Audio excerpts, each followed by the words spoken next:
Baik, mari kita lanjutkan untuk TOEFL-nya dan hari ini kita tutup untuk materi semuanya ya, teman. Jadi reading kita rangkap jadi satu sekalian. Jadi hari ini kita selesaikan readingnya. Jadi reading itu nanti total soalnya ada 50 pertanyaan ya, yang mana teman-teman harus selesaikan maksimal itu dalam waktu 55 menit.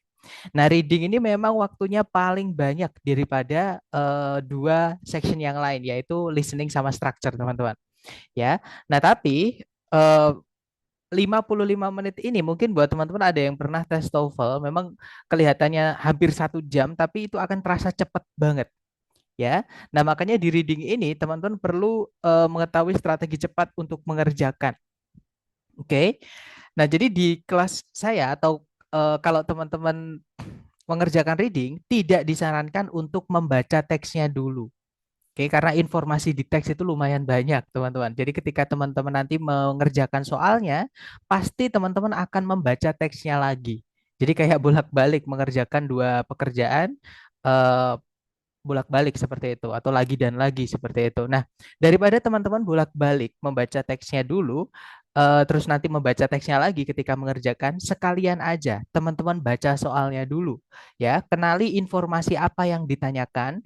Oke, jadi dibaca soalnya dulu, kenali informasi apa yang ditanyakan karena informasi di dalam teks itu terbagi menjadi dua, teman-teman ya, yaitu informasi yang general, yang umum atau yang garis besar gitu ya, dan juga informasi yang spesifik, yang sempit-sempit atau informasi kecil-kecil, teman-teman, di dalam teks gitu ya. Nah, informasi yang kecil-kecil pun itu terbagi menjadi dua lagi, yaitu yang tersurat sama yang tersirat. Jadi implisit dan eksplisit. Yang tertulis dan yang tidak tidak tertulis secara langsung, seperti itu. Jadi sekali lagi, teman-teman baca dulu soalnya, kenali. Soalnya itu meminta teman-teman mencari informasi apa. Nah, dari situ nanti teman-teman akan eh, tahu jadi strategi yang mana dari ketiga yang akan kita pelajari yang teman-teman harus pakai. Nah, jadi cara mengerjakan soal reading, semua soal reading itu antara dengan antara tiga cara ini, teman-teman.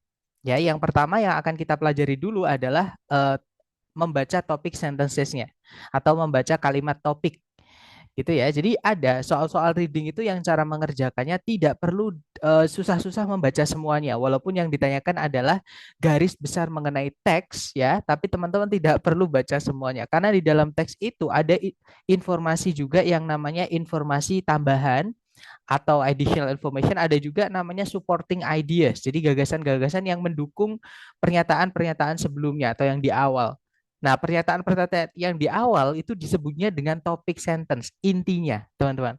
Dan memang cara ilmiah untuk kita apa namanya menyampaikan sesuatu itu dari intinya dulu. Jadi intinya apa? Nanti baru setelahnya diikuti oleh informasi-informasi pendukung gitu ya teman-teman. Nah jadi kita belajar dulu untuk jenis-jenis soal apa aja di reading yang cara mengerjakannya teman-teman cukup baca topik sentence-nya saja atau kalimat pertama di setiap paragraf ya.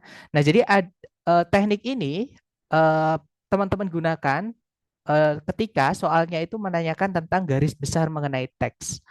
Sekali lagi ya, kalau misalkan soalnya di reading itu menanyakan garis besar mengenai teks, teman-teman cukup baca kalimat pertama di setiap paragraf saja. Nah, soal-soal yang menanyakan garis besar mengenai teks itu apa aja?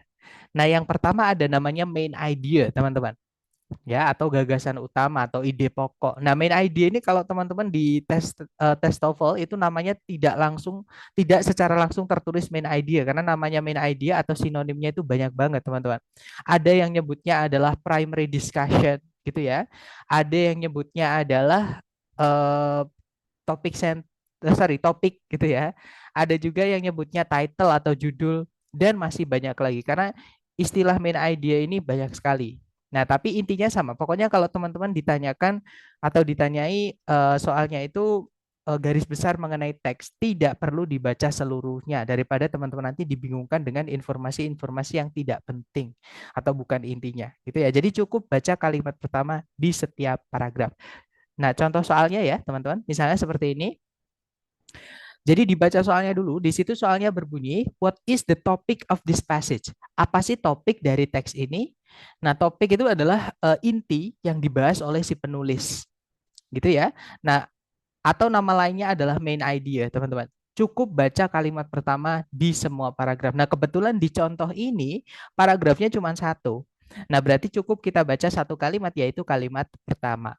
Jadi kalimatnya berbunyi, in the philosophy of John Dewey, a sharp distinction is made between intelligence and reasoning. Jadi kalau diartikan, dalam filosofinya John Dewey, atau filsafatnya John Dewey, atau John Dewey itu berfilsafat bahwa, gitu ya teman-teman, eh, apa namanya, kecerdasan dan kemampuan menggunakan logika itu sangatlah berbeda, gitu ya. Atau kalau diartikan langsung kata per kata ya, dalam filosofinya John Dewey, sebuah perbedaan yang tajam atau yang nyata atau yang nampak gitu ya, atau yang jelas gitu teman-teman, itu dibuat antara kecerdasan dan kemampuan menggunakan logika. Intinya John Dewey itu berfilsafat atau membuat teori ya, bahwa kecerdasan dan juga kemampuan menggunakan logika itu berbeda. Gitu ya. Nah, sekarang kita cek A, B, C, D yang menyatakan informasi tersebut ya, teman-teman. Yang alpha itu berbunyi the intelligence of John Dewey. Jadi kecerdasannya John Dewey. Bukan ya, teman-teman. John Dewey dan kecerdasan itu disebutkan begini tadi ya. Jadi John Dewey itu berpendapat atau beranggapan atau membuat teori gitu ya, bahwa kecerdasan dan kemampuan menggunakan logika itu dua hal yang berbeda. Nah, bukan seberapa cerdas John Dewey. Jadi teks ini bukan ngomongin tentang seberapa cerdas John Dewey atau kecerdasannya John Dewey, teman-teman. Jadi yang alpha tidak bisa karena berbeda gitu ya. Kalau yang Bravo, distinctions made by John Dewey. Jadi perbedaan-perbedaan yang dibuat oleh John Dewey. Nah, perbedaan tentang apa? Jadi ada dua kesalahan di yang Bravo ini ya, teman-teman. Yang pertama, distinctions di situ jamak. Berarti perbedaan-perbedaan. Sedangkan di soal itu ada kata a sharp distinction. Jadi sebuah perbedaan. Ya, jadi perbedaannya cuma satu, nggak banyak. Jadi yang Bravo salahnya pertama di situ. Yang kedua, yang Bravo ini terlalu luas. Masa John Dewey semasa hidupnya cuma membuat perbedaan ini saja. Jadi perbedaan tentang apa itu harus dijabarkan. Jadi yang Bravo ini terlalu luas atau kurang menyempit, kurang spesifik tentang apanya. Masa yang berbeda cuma intelligence sama reasoning, kan banyak yang lain yang berbeda, hitam putih, manis pahit misalnya ya. Eh, Cewek cowok itu kan berbeda semuanya. Jadi yang Bravo bukan, kalau yang Charlie, gagasan-gagasannya Dwi mengenai kemampuan untuk menggunakan logika. Nah, ini mirip banget dengan yang di tes, yang di teks maksud saya, teman-teman, maaf. Tapi kalau kita pilih yang Charlie, ada informasi yang dihilangkan, yaitu intelligence. Ya, sama kayak kita belajar struktur kemarin, nggak boleh kalimat itu ada yang hilang, entah subjek atau predikatnya. Dua-duanya harus ada. Nah, sama informasi jangan sampai ada yang dihilangkan. Informasi inti jangan sampai cuman salah satu. Ya, teman-teman harus tercover dua-duanya kalau misalkan dua yang dibahas. Kalau yang dibahas tiga pun ya harus tiga-tiganya ada. Nggak boleh cuman ngambil satu aja. Ya, karena yang dibahas itu bukan cuman satu. Nah, jadi yang Charlie tidak bisa, teman-teman. Karena kehilangan informasi mengenai intelligence. Oke, nah jawabannya adalah yang delta. Di situ disebutkan how intelligence differs from reasoning in Dewey's work. Jadi bagaimana kecerdasan berbeda dari kemampuan menggunakan logika dalam karya-karyanya Dewey. Jadi tulisan-tulisannya Dewey atau gagasannya Dewey tadi atau filosofinya John Dewey tadi. Gitu ya. Nah, jadi jawabannya adalah yang delta yang paling menggambarkan eh, teks ini, teman-teman, karena disebutkan di topik sentence. Lanjut ya. Contoh soal atau jenis soal kedua yang cara mengerjakannya adalah cukup teman-teman em, membaca kalimat pertama di setiap paragraf atau yang saya sebut tadi dengan soal-soal yang menanyakan garis besar mengenai teks. Yang kedua adalah idea organization atau pengembangan ide. Pengembangan ide ini maksudnya bagaimana si penulis itu menyajikan informasinya. Jadi penulis itu kan ngomongin tentang sesuatu, teman-teman. Nah, caranya dia ngomong atau caranya dia nulis itu urutannya atau rentetannya bagaimana? Gitu ya, hubungan per paragraf atau per topik sentence itu bagaimana? Seperti itu. Nah, cara mengerjakannya ya sama, teman-teman baca kalimat pertama di setiap paragraf, cari hubungan atau relasinya, kemudian cocokkan dengan pilihan A, B, C, D. Contoh soalnya seperti ini, teman-teman.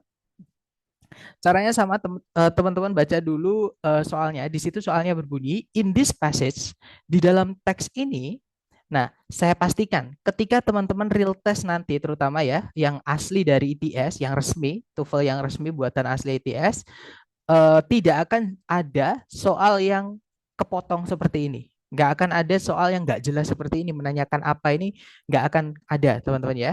Nah, tapi ketika teman-teman ini tes prediksi, nah kalau teman-teman nanti tes prediksi, kan kalau tes prediksi itu biasanya menggunakan soal-soal lama ya, teman-teman, soal-soal tahun di bawah 2005 dulu, eh, itu biasanya ada soal-soal seperti ini. Oke, sedangkan TOEFL itu tiap tahun berubah, teman-teman. Dan memang ini saya ambil dari buku Longman yang dibuatnya tahun 2003.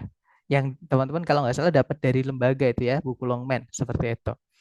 Nah, jadi kalau teman-teman menemukan nanti ketika tes prediksi ya, tes TOEFL prediksi menemukan soal yang nggak lengkap seperti ini, teman-teman harus kenali juga pilihan A, B, C, D-nya. Ya, dibaca A-nya aja juga nggak apa-apa kalau teman-teman sudah terbiasa, udah kenal langsung kalau membaca yang alfa ini menanyakan apa gitu ya. Tapi kalau teman-teman belum terbiasa ya dibaca semuanya dipahami. Oh ini nanti menanyakan apa gitu ya. Nah jadi yang alfa di situ berbunyi sebuah gagasan itu disajikan dan kemudian dibantah. Itu yang alfa teman-teman. Kalau yang bravo sebuah konsep diikuti oleh contoh-contohnya. Kalau yang Charlie sebuah sebab diikuti oleh akibat. Kalau yang delta, sebuah kepercayaan yang didukung dengan alasan-alasan logis seperti itu. Gitu ya, teman. Nah, berarti ini bagaimana si penulis itu menyajikan atau menjabarkan topik yang dia bawakan, caranya, tekniknya, gitu ya. Nah, ini adalah pertanyaan mengenai idea organization. Nah, teman-teman baca kalimat pertama di setiap paragraf. Kalimat pertama paragraf 1 berbunyi, jika ditanya siapa yang menemukan permainan baseball, sebagian besar orang Amerika kemungkinan akan menjawab bahwa adalah kepercayaan mereka bahwa Abner Doubleday lah yang melakukannya. Kemudian paragraf kedua, Doubleday itu diberi kredit. Kredit di sini maksudnya adalah diberi apa ya, penghargaan gitu teman-teman. Jadi diakuin gitu ya. Doubleday itu diakuin atas penemuan ini di awal abad ke-20. Ketika perusahaan peralatan olahraga yang namanya adalah Spalding, ini kan hurufnya awalnya besar ya, teman-teman, dan dia di tengah kalimat berarti itu nama. Tidak perlu susah-susah mencari artinya. Jadi manufaktur atau pembuatan alat olahraga yang namanya Spalding itu menginaugurasikan, maksudnya memberi tugas. Jadi memberikan tugas untuk meneliti pertanyaan atas siapa yang menemukan permainan baseball. Nah, jadi Double D ini bukan yang nemuin, teman-teman. Dia ini hanya disuruh atau diminta oleh suatu perusahaan melakukan suatu penelitian atau mencari tahu gitu ya siapa yang sebenarnya nemuin permainan baseball. Nah, tapi orang-orang Amerika menganggapnya justru dialah yang menemukan permainan baseball.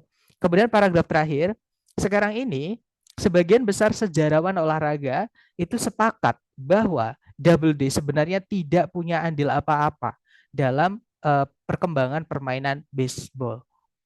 Nah, berarti di sini dibuktikan bahwa atau disimpulkan bahwa Abner Doubleday itu bukan siapa-siapa di baseball. Dia cuma orang yang kebetulan diminta suatu perusahaan gitu ya untuk meneliti atau mencari tahu siapa yang sebenarnya menemukan permainan baseball. Cuman orang-orang salah tangkap gitu teman-teman. Nah, berarti kalau kita merujuk ke pilihan A, B, C, D tadi itu jawabannya adalah yang alpha ya. An idea is presented and then refuted. Jadi sebuah gagasan itu ditulis atau disajikan, teman-teman. Dan kemudian dibantah atau dibuktikan salah. Seperti itu. Lanjut ke jenis soal terakhir yang cara mengerjakannya teman-teman cukup membaca kalimat pertama di setiap paragraf ya, kemudian pahami, hubungkan dengan pilihan A, B, C, D. Nah, jenis soal yang terakhir adalah tone, purpose, sama course. Oke. Nah, jadi tone itu adalah suasana hatinya si penulis, teman-teman. Atau sikap si penulis gitu ya terhadap topik yang dia bawakan. Ada nggak? Karena si penulis itu bisa saja dia subjektif tentang suatu topik. Jadi menurut dia itu bagaimana topik yang dia bahas. Tapi ada juga peneliti itu yang netral atau objektif. Dia hanya ingin memberikan informasi apa adanya, data apa adanya. Gitu ya, fakta apa adanya. Jadi dia tidak ikut-ikutan berkomentar, hanya menuliskan saja atau menyajikan informasi saja. Nah, itu perlu teman-teman cari. Kemudian ada juga purpose. Jadi tujuan si penulis itu kira-kira kalau nulis teks itu apa, teman-teman? Apakah kalau dia netral berarti dia hanya ingin memberitahu atau berbagi informasi gitu ya kepada pembacanya. Jadi supaya para pembacanya itu tahu tentang informasi itu. Oke. Nah, tapi kalau misalkan dia subjektif, itu banyak sekali tujuan apa namanya? Percakapan atau reading itu teman-teman atau teks gitu ya. Bisa aja mengajak orang untuk melakukan sesuatu atau misalnya mempengaruhi orang untuk membeli barang atau menggunakan barang misalnya atau mengajak seseorang untuk mengurangi ketergantungan terhadap sesuatu misalnya gitu ya. Jadi purpose ini tergantung tone-nya juga sih ya teman-teman. Jadi nanti di kalimat pertama di setiap paragraf teman-teman cari si penulis ini subjektif atau objektif. Jadi pengen berbagi informasi saja atau dia ada maksud lain seperti itu. Kemudian kalau course itu mata kuliah apa atau bidang keilmuan apa yang membahas tentang topik yang ditulis oleh si penulis. Jadi kalau teks itu dibawa atau dibahas di suatu kelas perkuliahan gitu ya. Kira-kira mata kuliah apa yang membahas yang membahas topik tersebut, teman-teman. Nah, itu adalah course ini.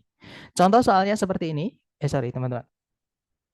Nah, sama ya, dibaca dulu soalnya. Di situ nomor 4 berbunyi, yang manakah di antara berikut ini yang paling mendeskripsikan tujuan si penulis dalam teks ini. Nah, yang ditanyakan adalah tujuan si penulis. Berarti teman-teman baca kalimat pertama di setiap paragraf.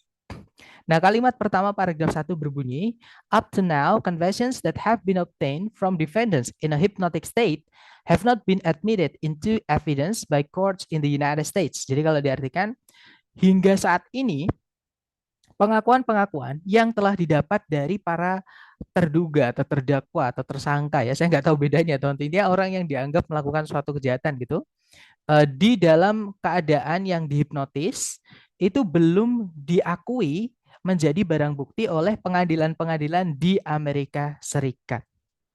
Kemudian paragraf kedua, sebuah kasus sengketa lahan itu yang membawa-bawa atau yang berkenaan dengan gitu ya, pengakuan yang didapat dari hipnotis itu langsung dibawa ke pengadilan tinggi Amerika Serikat. Nah, ini untuk contohnya maksudnya gitu ya, teman-teman.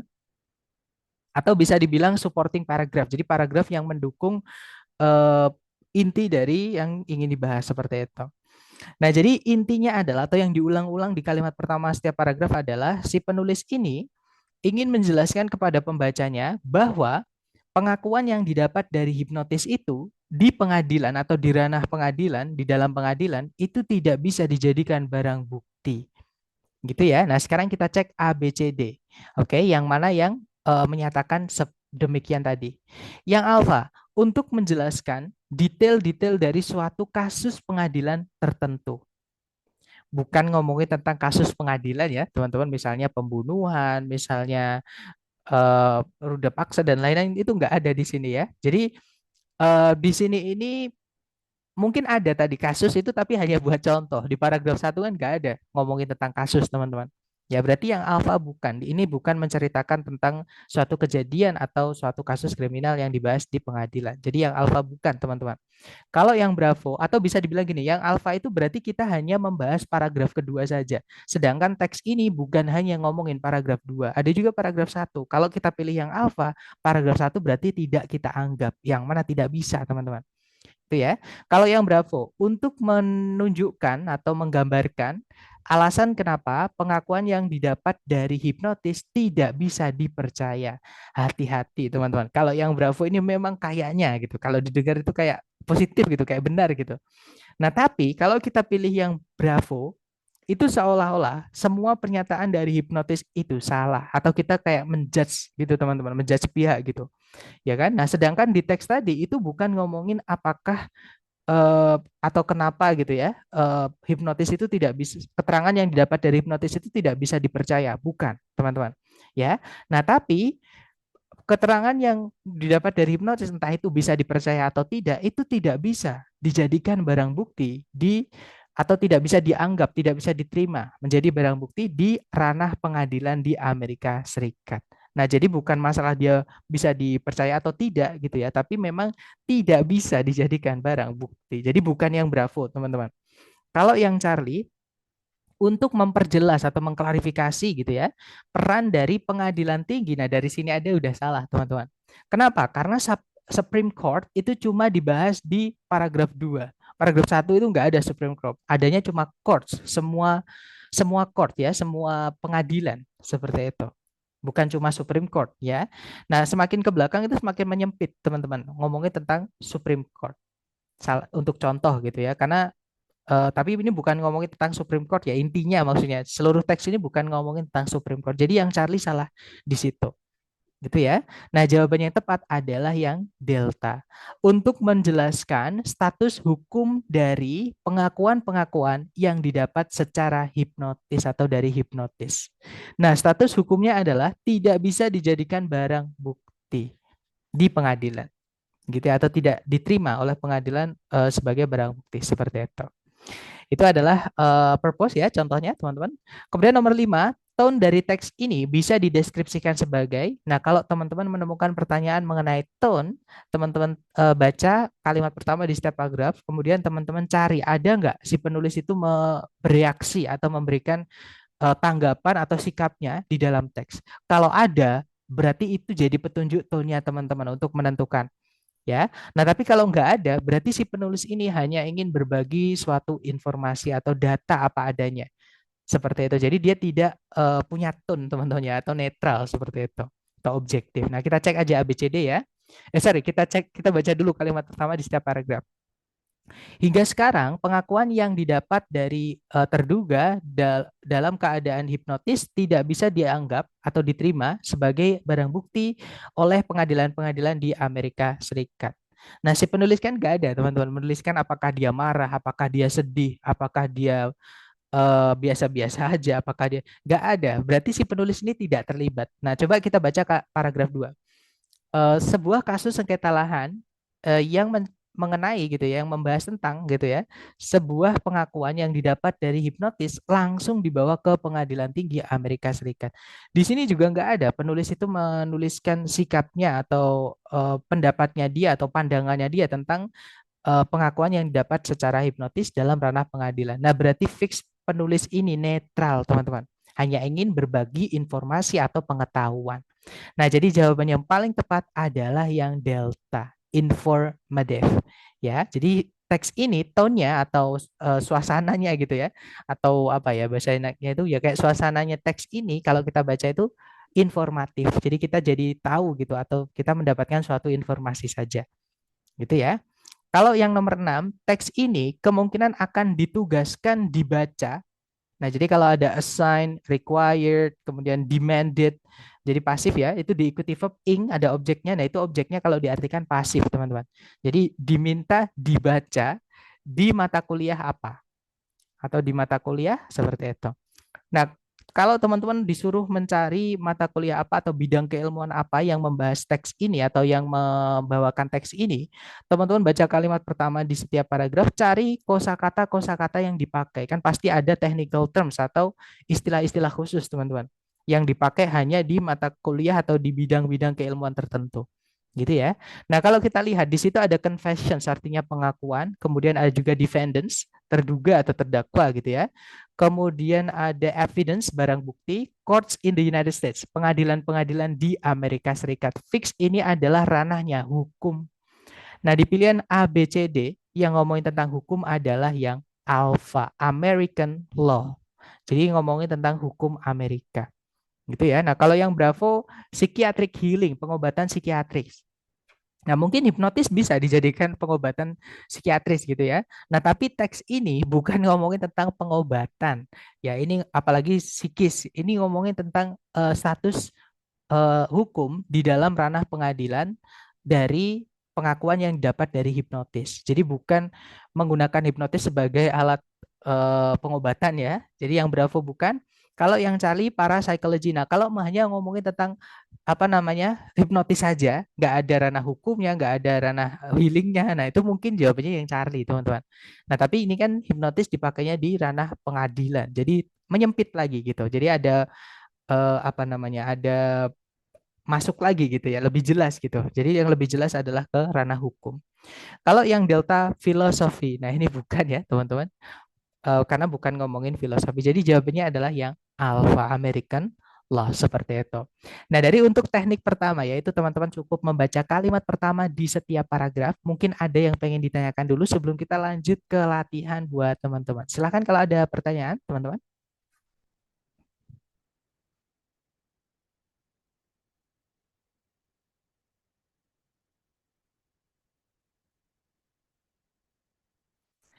Sepertinya tidak ada ya. Baik, kalau gitu untuk berikutnya kita latihan ya, teman-teman. Seperti biasa untuk chatnya saya batasi supaya teman-teman hanya bisa mengirimkan jawaban ke saya dan untuk eh, speakernya saya mute dulu ya, teman-teman.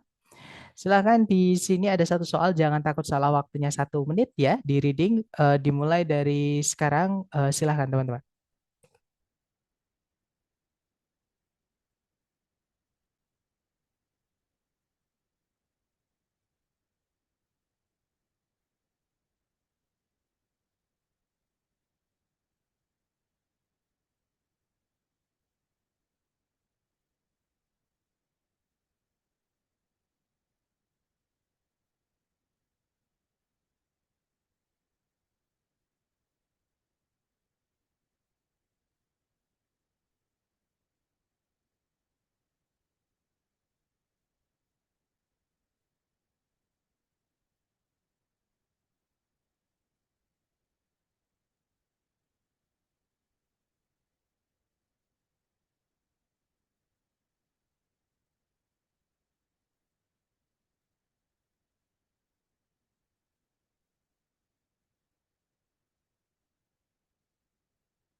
Oke, waktunya habis. Silahkan jawaban teman-teman dikirim di chat dulu. Sedapatnya jangan takut salah. Kita bahas bersama ya. Dan saya lihat ada jawaban alfa. Sepertinya semuanya menjawab alfa. Mari kita cek bersama ya, teman-teman. Nah, kalau dilihat soalnya di situ berbunyi, how is the information in the passage organized? Jadi bagaimana informasi di dalam teks ini dikembangkan? Nah, ini berarti menanyakan tentang idea organization. Ya, nah karena menanyakan tentang idea organization, teman-teman baca kalimat pertama di setiap paragraf.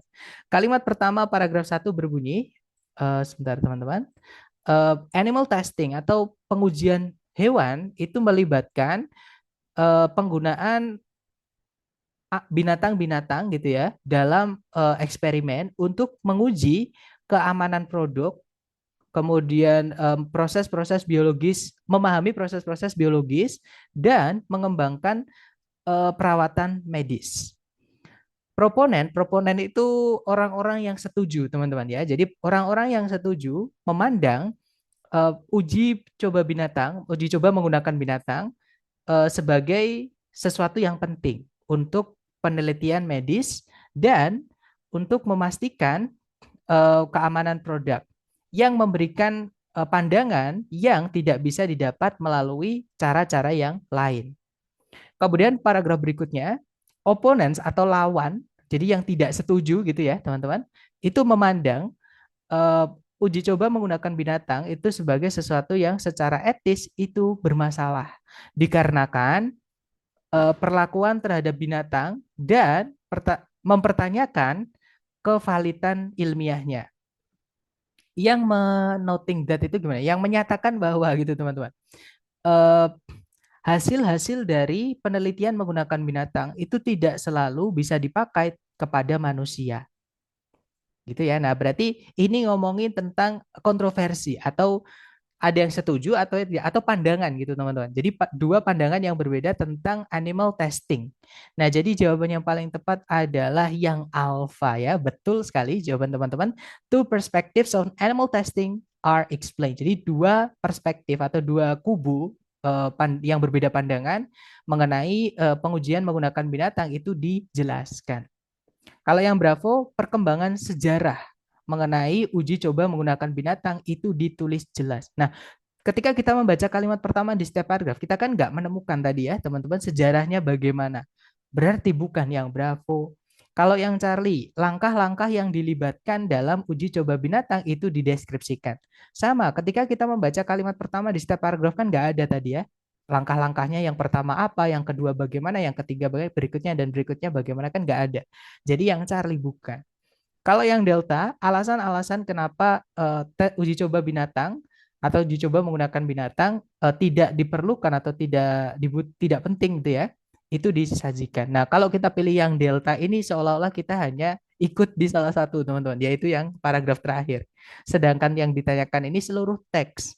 Nah, nanti paragraf satu dan paragraf 2. Paragraf satu ini yang netral ya. Jadi si penulis itu kayak nggak ambil sisi gitu. Kemudian paragraf 2 itu ngomongin tentang yang setuju, paragraf 3 yang tidak setuju. Seperti itu. Nah, kalau kita pilih yang delta ya kita hanya nganggep paragraf tiga saja. Seperti itu. Nah, ada bagian yang hilang, jadi nggak bisa. Jawabannya alfa ya. Lanjut lagi ke nomor berikutnya. Silakan teman-teman coba dulu. 1 menit dimulai dari sekarang. Silakan teman-teman.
Alright, waktunya habis teman-teman. Silahkan jawabannya boleh dikirim di chat dan kemudian kita bahas bersama ya.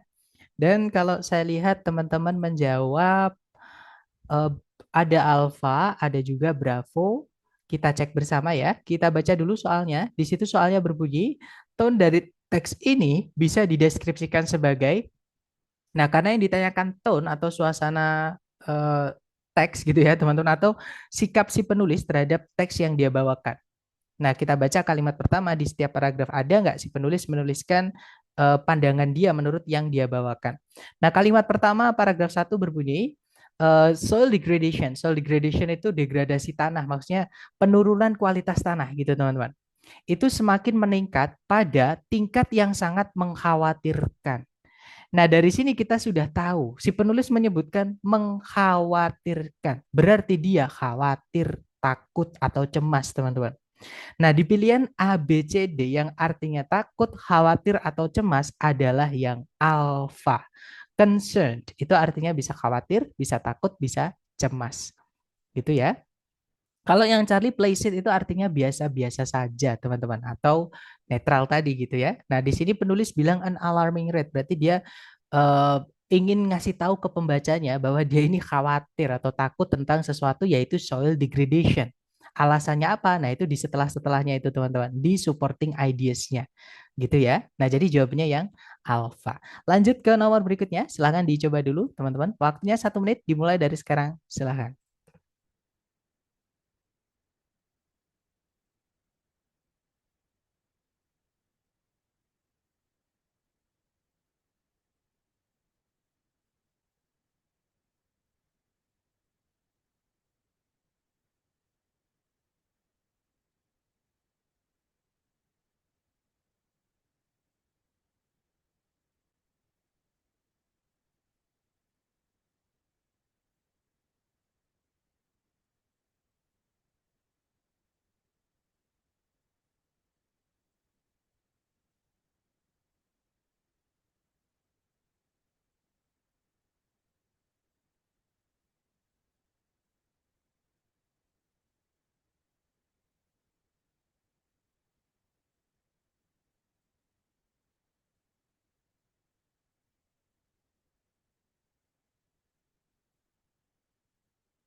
Oke, waktunya habis. Silakan jawaban teman-teman boleh dikirim di chat dan kemudian mari kita bahas bersama ya.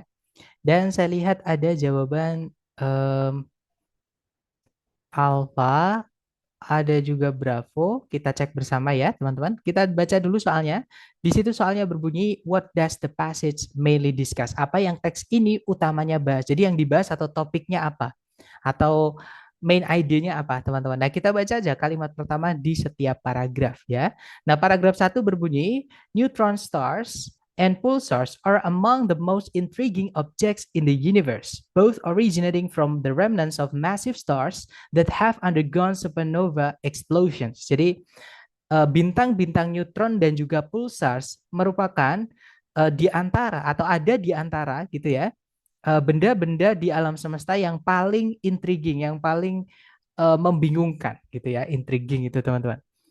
Nah, yang keduanya gitu ya, itu berasal dari sisa-sisa bintang-bintang besar yang telah mengalami ledakan supernova. Nah, jadi neutron star sama pulsars itu mengalami ledakan supernova dua-duanya ya. Kemudian paragraf berikutnya, pulsars sejenis bintang neutron tertentu. Nah, jadi pulsar itu sebenarnya dia juga neutron star ya, yaitu salah satu jenisnya neutron star. Itu dibedakan oleh eh, putarannya yang sangat cepat dan pembuangan beams itu ledakan cahaya, teman-teman. Dari radiasi elektromagnetik dari kutub-kutub magnetisnya mereka. Kemudian yang terakhir, eh, meski apa gimana ya, dibalik gitu ya, dibalik perbedaan mereka, neutron star dan juga apa namanya pulsar itu memiliki beberapa kesamaan. Nah, ini berarti menceritakan tentang karakteristik atau ciri-ciri atau apa ya teman-teman? Ya, ciri-ciri dari pulsar sama neutron stars teman-teman. Intinya memperkenalkan lah gitu ya, memperkenalkan apa itu pulsar dan neutron star. Nah, kalau kita cek A, B, C, D yang menyebutkan neutron sama pulsar itu cuma satu ya, yaitu yang Bravo teman-teman. The characteristics and formation of neutron stars and pulsars. Jadi karakteristik dan juga pembentukan proses pembentukan dari neutron stars atau bintang-bintang neutron dan juga pulsars. Oke, jadi jawaban yang tepat adalah yang Bravo, teman-teman. Lanjut lagi ke nomor berikutnya. Silahkan, teman-teman coba dulu ya. 1 menit dimulai dari sekarang. Silahkan, teman-teman.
Oke, waktunya habis ya, teman-teman.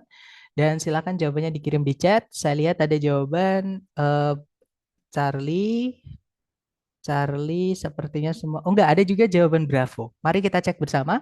Kita cek bersama ya. Dibaca dulu soalnya.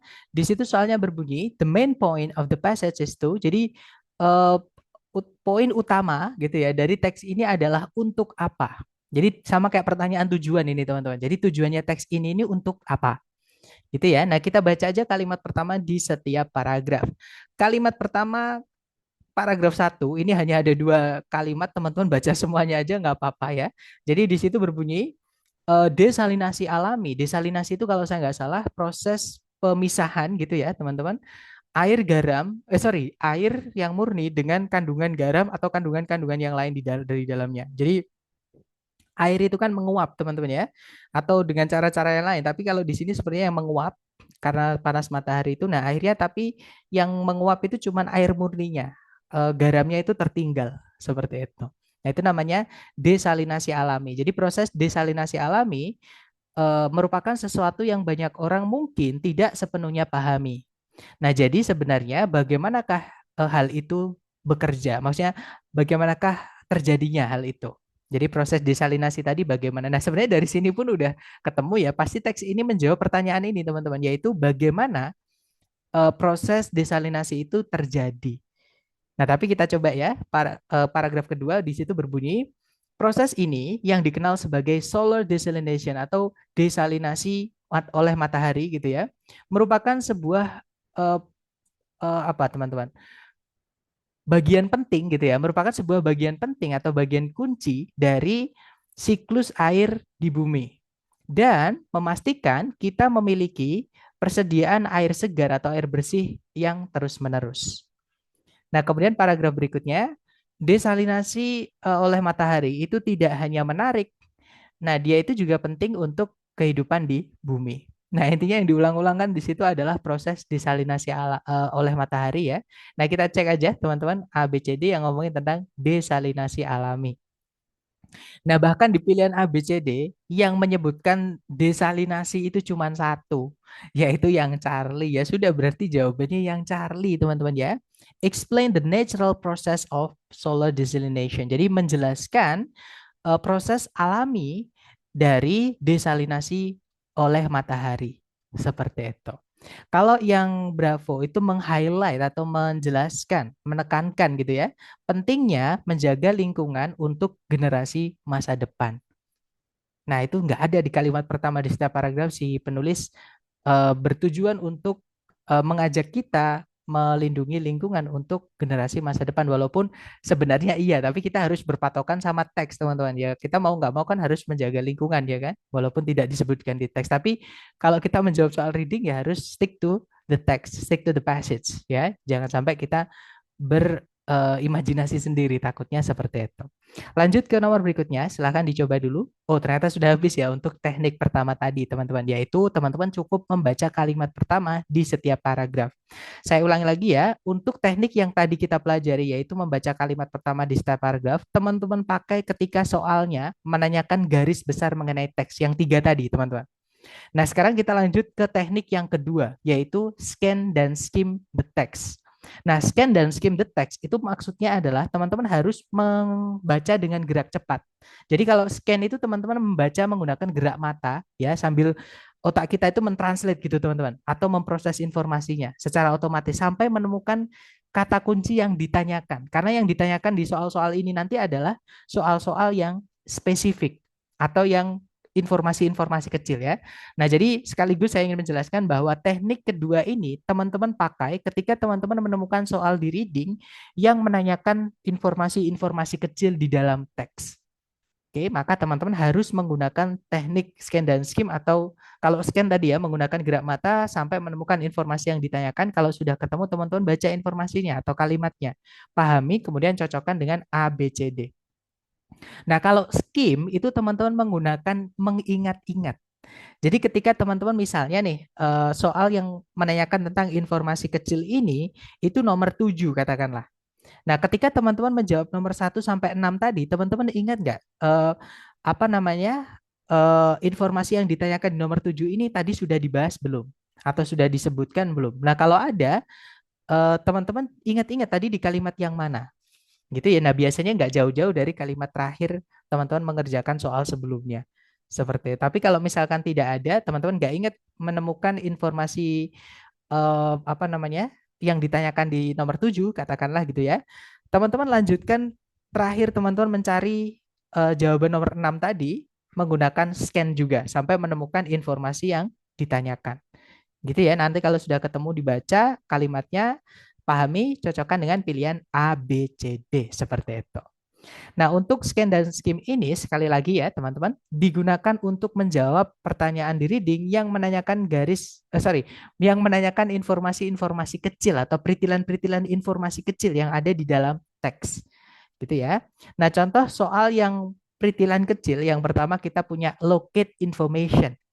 Nah, locate information ini artinya mencari letak informasi di dalam teks. Jadi, di mana si penulis atau di baris keberapa, diingat-ingat ya teman-teman, di baris keberapa, bukan di kalimat keberapa, tapi di baris atau di line keberapa, si penulis itu menyebutkan suatu informasi tertentu. Gitu ya. Nah, contoh soalnya seperti ini, teman-teman. Dan nanti teman-teman akan mendapati ini ya, kalau teman-teman ngambil tes terutama yang offline, ya atau kalau teman-teman ngambil prediksi pakai soal-soal yang lama biasanya masih ada seperti ini. Jadi setiap line 5 atau baris kelima itu teman-teman akan diberikan patokan supaya memudahkan teman-teman untuk menjawab soal ini. Ya. Nah, di situ soalnya berbunyi where in the passage does the author discuss the composition of the meteor. Jadi di mana di dalam teks penulis itu membahas atau mendiskusikan komposisi atau kandungan dari meteor.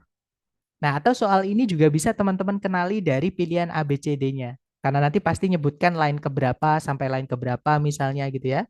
Atau line keberapa sampai line keberapa. Nah, itu fix menanyakan tentang locate information ini.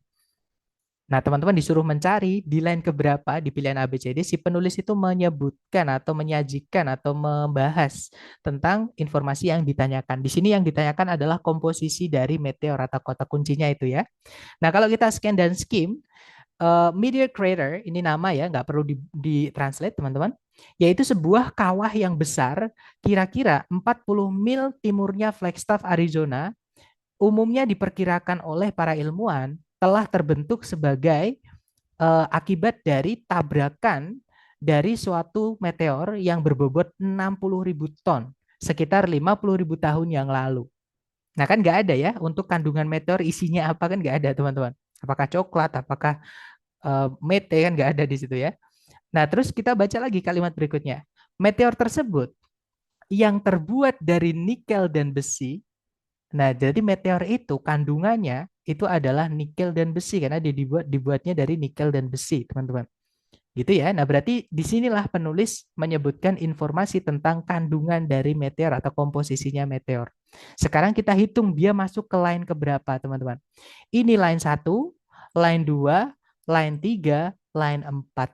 Nah, berarti cari di pilihan ABCD yang menyebutkan line 4 ya. Nah, jawabannya adalah yang Bravo. Gitu ya, teman-teman. Jadi si penulis menyebutkan komposisi dari meteor di line keempat. Seperti itu. Nah, kemudian contoh soal kedua yang cara mengerjakannya teman-teman juga harus scan dan skim dulu atau cari dulu informasi yang ditanyakan di dalam teks adalah pronoun referent atau rujukan kata ganti. Nah, jadi di structure dulu kan kita sudah belajar ya, teman-teman, bahwa pronoun atau kata ganti di hari pertama ya, fungsinya adalah menggantikan kata benda yang biasanya sebelumnya sudah kita sebutkan. Gitu ya, teman-teman. Nah, contoh soalnya seperti ini. The pronoun they in line 5 refers to. Jadi kata ganti they di line kelima merujuk kepada, dan soal ini pasti keluar, teman-teman. Entah teman-teman ngambilnya TOEFL yang offline atau TOEFL yang online atau TOEFL yang prediksi atau TOEFL yang resmi, itu pasti soal ini ada di reading. Ya. Nah, cara mengerjakannya, teman-teman baca mulai dari kalimat sebelum kata yang ditanyakan itu disebutkan. Ya, nah di situ kan they disebutkan di sini, teman-teman. Nah, teman-teman baca mulai subjek predikat sebelumnya, yaitu di sini ya. Kita baca kalimatnya. In order to survive, these plants have developed mechanisms to trap insects within their foliage. They have digestive fluids to obtain the necessary nitrogen from the insects. Jadi kalau diartikan, supaya bertahan hidup, tanaman-tanaman ini harus mengembangkan mekanisme untuk menjebak.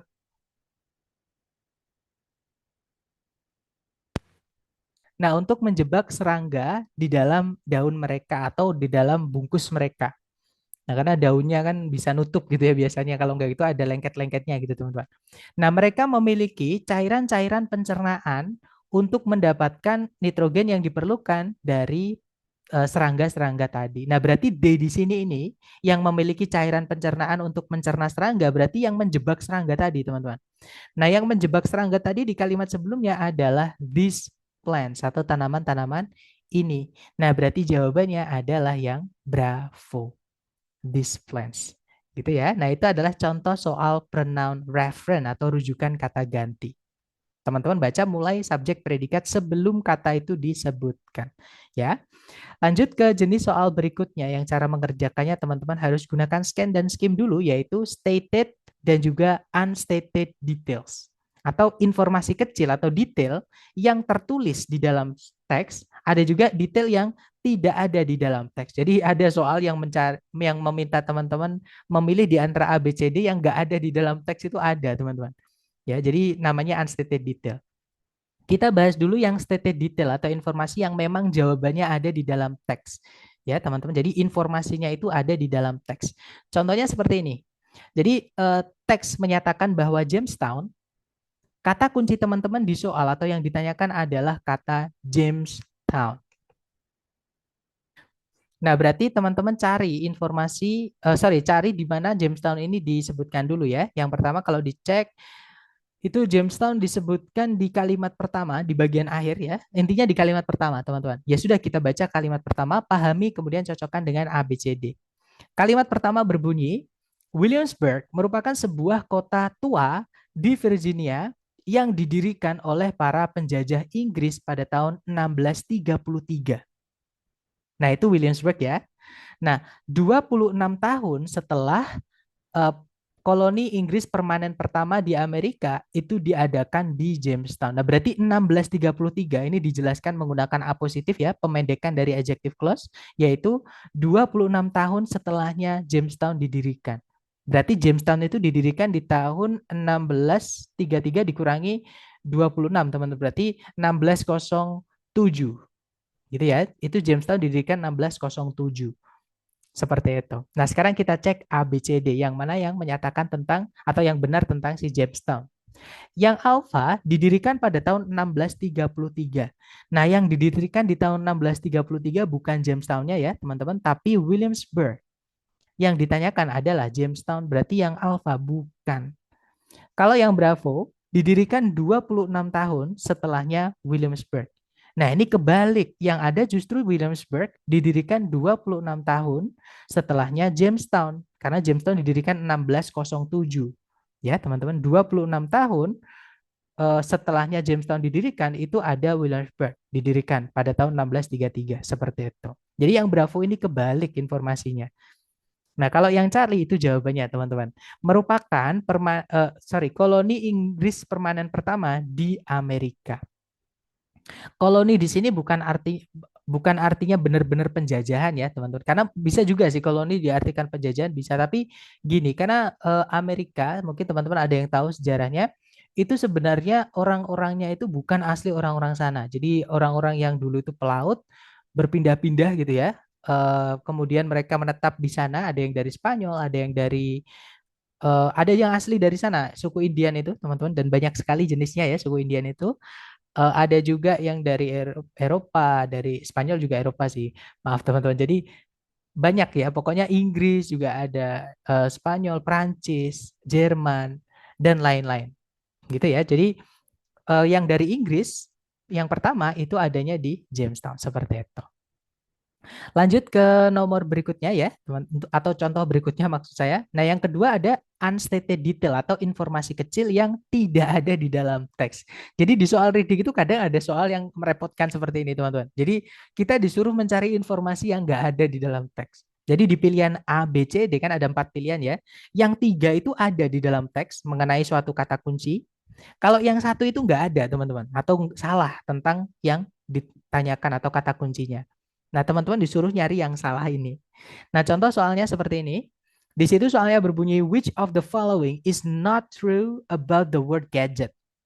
Yang manakah di antara berikut ini, A, B, C, D ini ya, yang tidak benar atau tidak disebutkan atau tidak ada tentang kata gadget di dalam teks? Nah, kita cari dulu kata kuncinya yaitu kata gadget ya.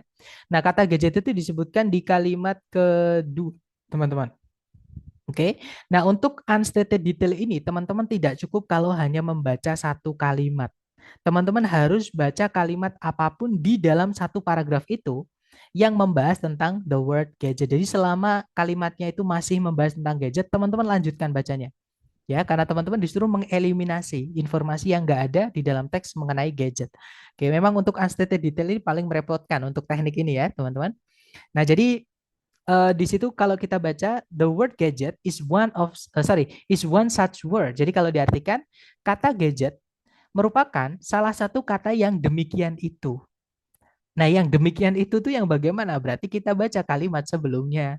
Kalimat sebelumnya berbunyi, in English, there are many different kinds of expressions that people use to give a name to anything whose name is unknown or momentarily forgotten. Jadi kalau diartikan dalam bahasa Inggris ada banyak sekali macam-macam ungkapan yang berbeda yang orang pakai untuk menamai sesuatu yang namanya itu tidak diketahui atau sementara terlupa.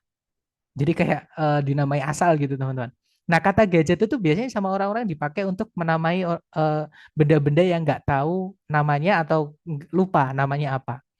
Nah, kemudian kalimat setelahnya masih ngomongin tentang gadget ya, teman-teman. Jadi, kata gadget itu pertama kali digunakan oleh para pelaut dari Inggris atau dari Britania, maaf, pada tahun 1850-an dan mungkin datang dari bahasa Prancis. Jadi, aslinya itu dia dari bahasa Prancis mungkin ya, teman-teman.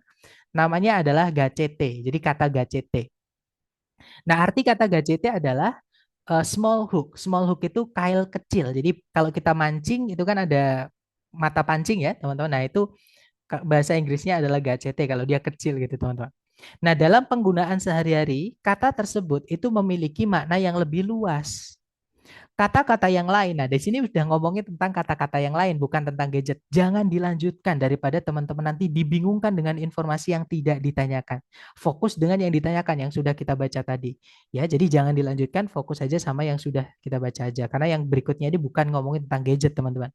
Nah, sekarang kita eliminasi A, B, C, D yang benar ya, dengan yang salah kita pisahkan. Yang alfa, kata gadget digunakan untuk menamai sesuatu ketika namanya tidak diketahui.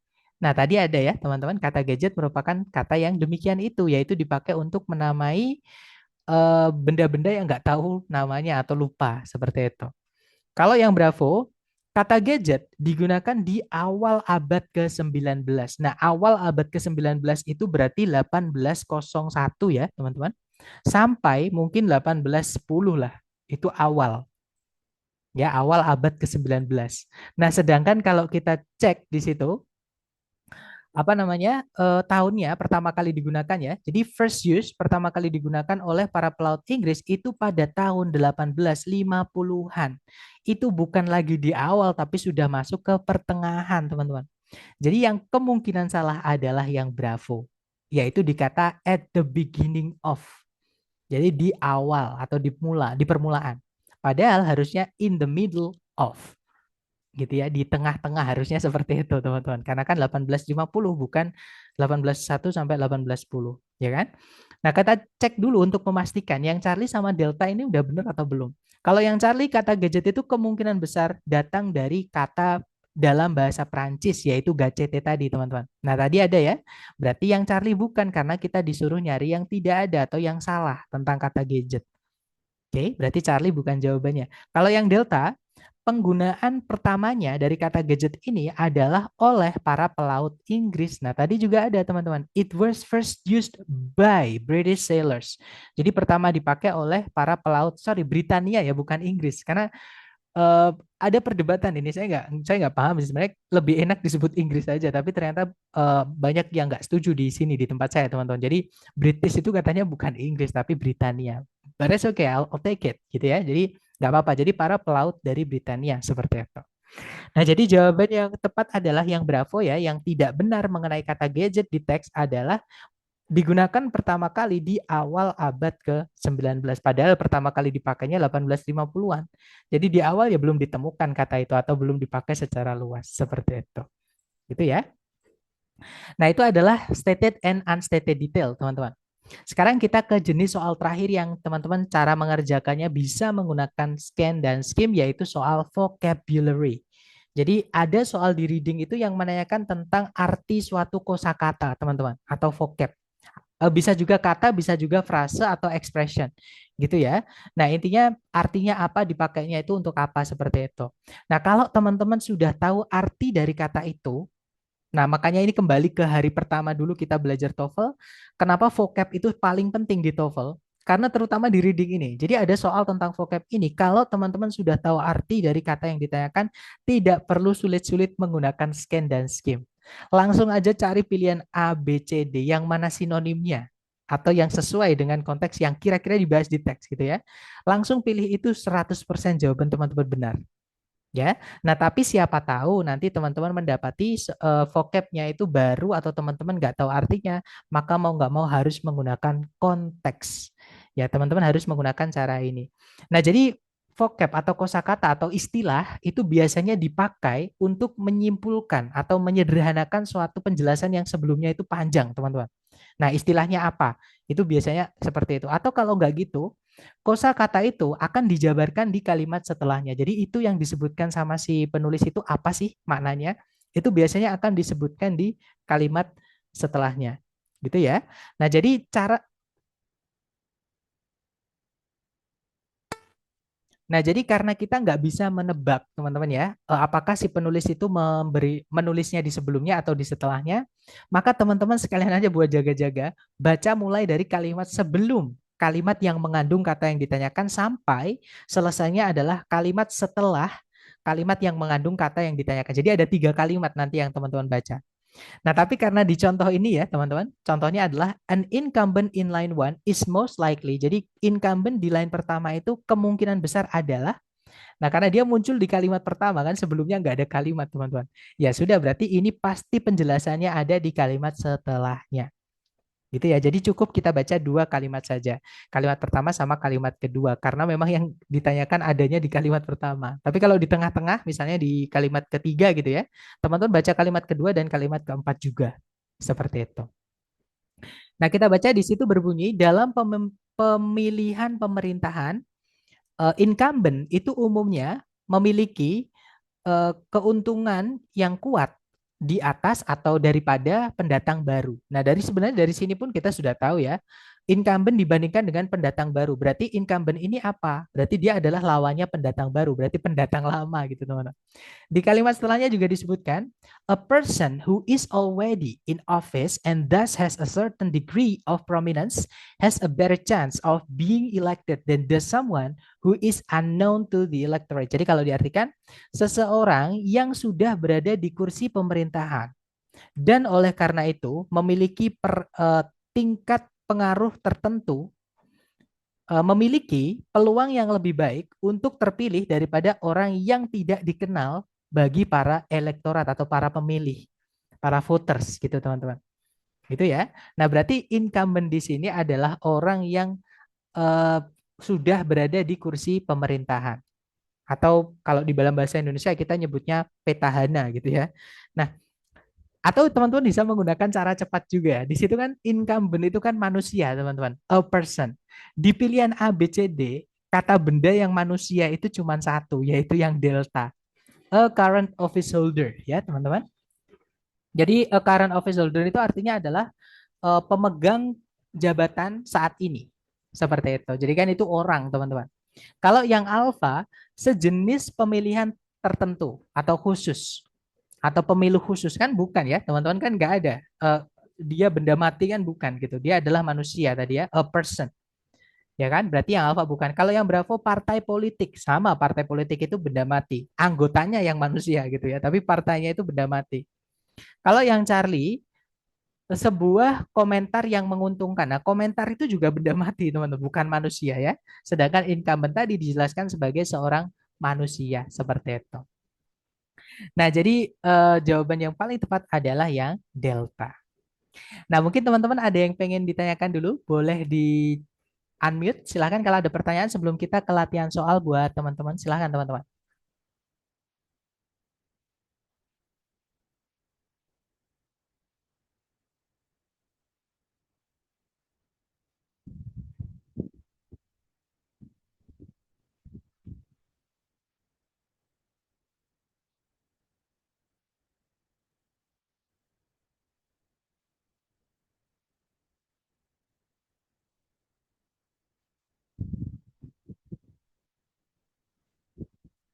Sepertinya tidak ada pertanyaan ya. Atau nanti kalau teman-teman ada pertanyaan, sebentar. Mau tanya untuk jadwal tes kapan ya, Mister? Nah, nanti saya jelaskan di akhir ya, Miss. Untuk berarti nggak ada pertanyaan tentang materi hari ini. Oke deh, kalau gitu saya mute kembali ya semuanya. Nanti kalau teman-teman ada pertanyaan bisa menggunakan fitur raise hand. Oke. Nah, sekarang kita ke latihan soal dulu. Di sini ada satu soal, dicoba dulu 1 menit dimulai dari sekarang. Silahkan teman-teman.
Alright, waktunya habis. Silakan jawaban teman-teman boleh dikirim di chat dan saya lihat ada jawaban alfa. Semuanya ternyata menjawab alfa ya. Mari kita cek bersama. Di situ soalnya berbunyi di manakah di dalam teks penulis itu menamai atau menyebutkan nama dari betina yang paling tua dalam kawanan-kawanan gajah.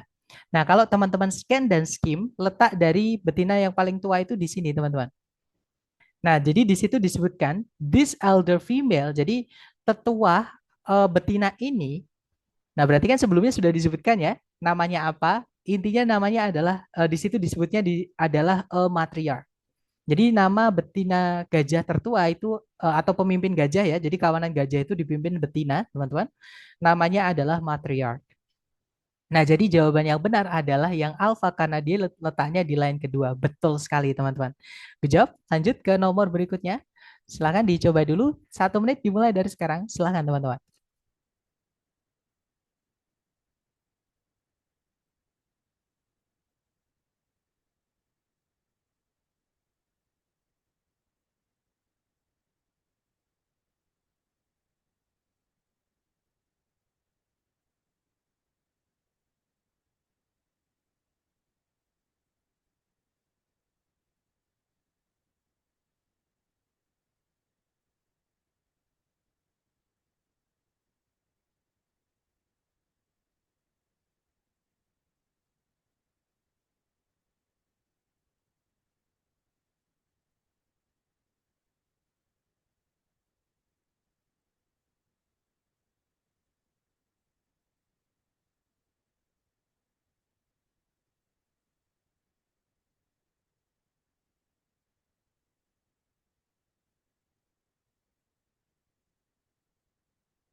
Oke guys, waktunya habis.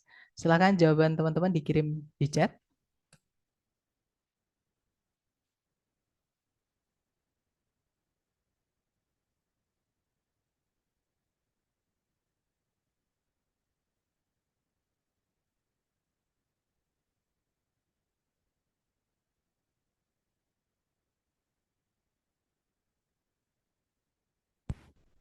Halo, cek cek.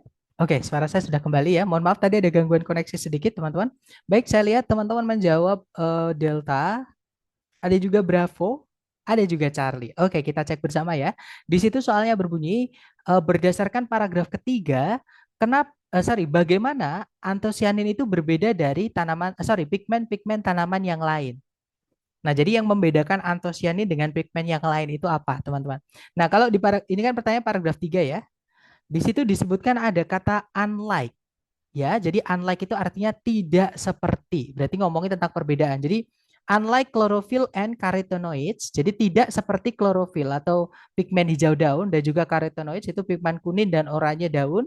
Antosianin itu biasanya tidak dibuat sampai akhir-akhir musim pertumbuhan. Nah, jadi berarti klorofil ini dibuatnya sama karotenoid ya di awal-awal pertumbuhan. Sedangkan di akhir sampai akhir-akhir itu baru muncul antosianin, teman-teman. Nah, berarti perbedaannya hanya di waktu manufakturnya. Jadi tanaman itu membuat pigmen tersebut itu di akhir-akhir musim pertumbuhan. Jadi jawaban yang paling benar adalah yang delta, ya, bahwa antosianin itu tidak ada di daun hingga atau selama bagian awal dari musim tumbuh atau musim pertumbuhan. Seperti itu. Nah, jadi jawabannya adalah yang delta, teman-teman. Lanjut ke nomor berikutnya. Silakan dicoba dulu ya. 1 menit dimulai dari sekarang. Silakan, teman-teman.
Oke guys, waktunya habis. Silahkan jawaban teman-teman boleh dikirim di chat dulu dan kita bahas bersama ya.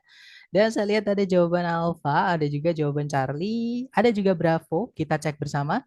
Di situ soalnya berbunyi kata it itu merujuk kepada siapa, teman-teman. Nah, kata ganti ya, menanyakan kata ganti kita baca subjek predikat mulai dari subjek predikat sebelumnya.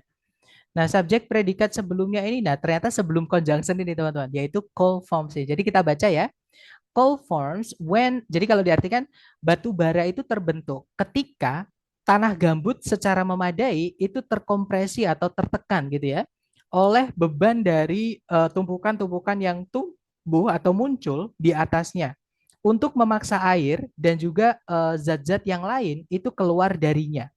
Nah, keluar dari mana teman-teman? Air sama zat-zatnya tadi.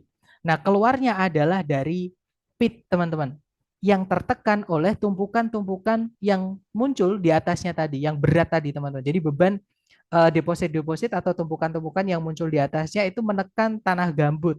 Akhirnya air sama zat-zat di dalamnya itu keluar.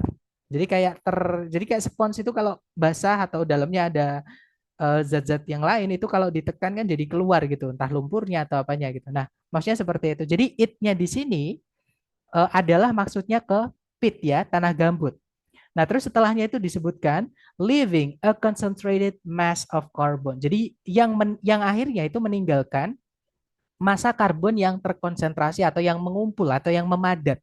Nah, barulah itu yang disebut dengan batu bara. Jadi it-nya di sini di mana air sama zat-zat yang lain itu keluar dari mana? Keluar dari tanah gambut atau pit, teman-teman. Jadi jawaban yang tepat adalah yang Bravo.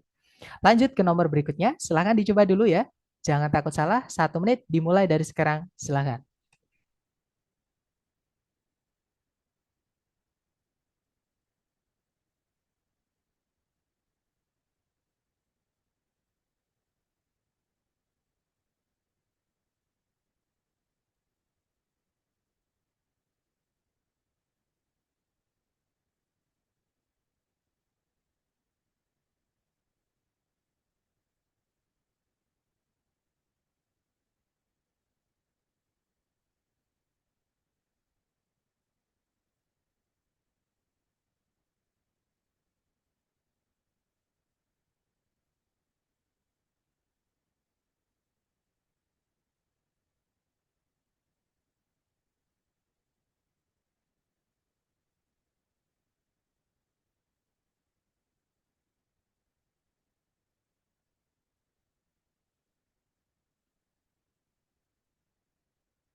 Oke guys, waktunya habis. Silahkan jawabannya dikirim di chat.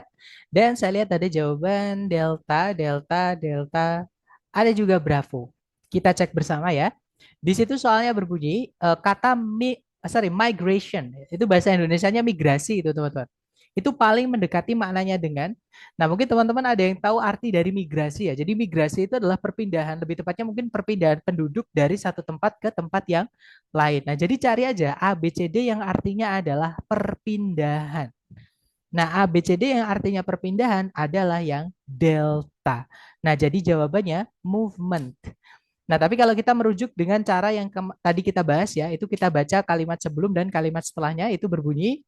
Jadi gerakan country life di awal abad ke-20, Amerika awal abad ke-20 itu diawali oleh sekelompok para reformer atau pejuang reformasi gitu ya, yang berorientasi secara sosial yang meyakini bahwa bangsa tersebut atau Amerika Serikat itu sebagai satu keutuhan itu akan dilemahkan atau menjadi lemah oleh perpindahan yang terus-menerus dari anak-anak muda atau orang-orang muda yang ambisius dan cerdas dari pedesaan menuju perkotaan.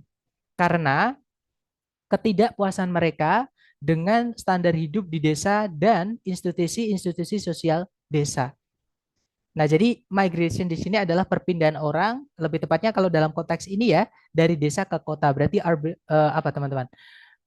Urbanization ya kalau nggak salah. Jadi ya, jadi perubahan dari desa ke kota. Seperti kalau perpindahan itu kayaknya kalau masyarakatnya ya mungkin sama ya namanya urbanisasi juga.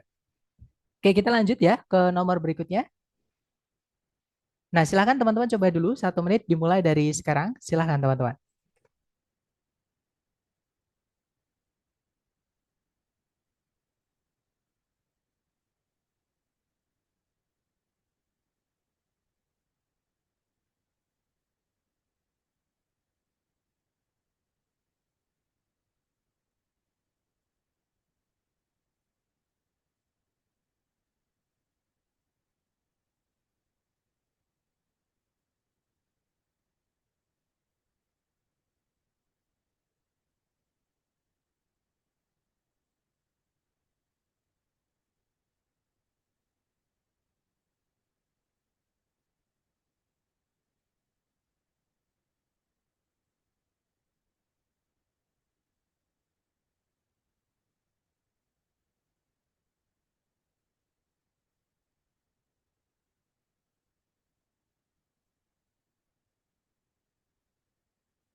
Oke guys, waktunya habis. Silahkan jawabannya dikirim di chat dan kemudian kita bahas bersama.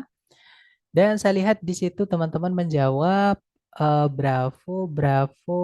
Sepertinya semua menjawab bravo ya. Mari kita cek bersama. Di situ soalnya berbunyi, berdasarkan paragraf kedua, Country Life Movement itu menekankan pada reformasi-reformasi pendidikan untuk semua alasan-alasan berikut ini, kecuali. Nah, jadi teman-teman disuruh mencari di antara A, B, C, D ini yang mana yang bukan alasan kenapa para pejuang reformasi tadi itu menekankan pada reformasi pendidikan. Seperti itu. Nah, kita cek di kalimat, di paragraf kedua ya, atau paragraf terakhir. Nah, di situ kalau kita scan dan skim, letak di mana si penulis itu menyebutkan kenapa para reformer itu berkonsentrasi kepada pendidikan.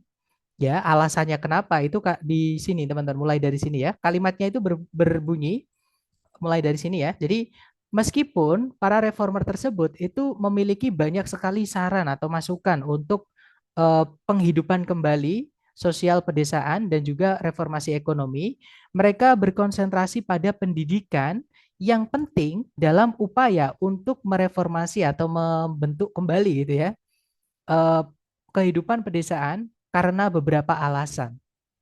Nah, alasan yang pertama, karena sebagian besar orang-orang di pedesaan itu memiliki anak-anak yang umurannya itu umuran sekolah, teman-teman.